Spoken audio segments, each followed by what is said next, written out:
नया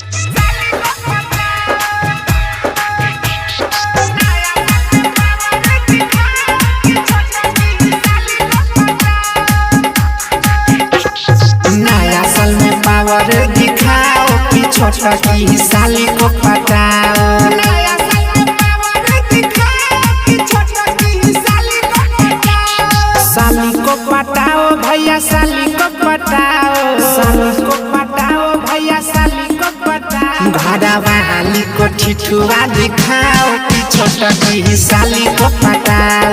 नया साल में पावर दिखाओ कि छोटा की साली को पटाओ। नया साल में पावर दिखाओ कि छोटा की साली को पटाओ।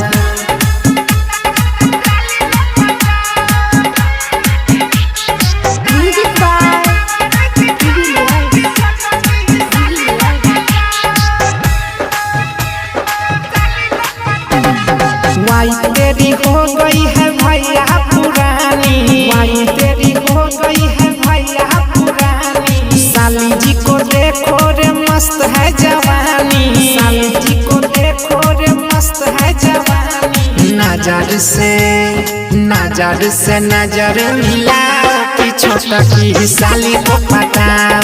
नया साल में पावर दिखाओ कि छोटा की साली को पटाओ। साली को पटाओ भैया साली को पटाओ। साली को पटाओ भैया साली को पटाओ। घड़ा वाली को ठिठुआ दिखाओ कि छोटा की साली को पटाओ।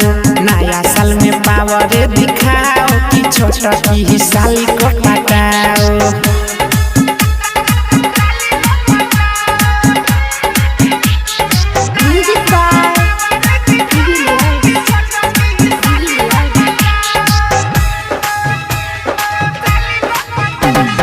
पशुपति रणधीर लिखते हैं गाना।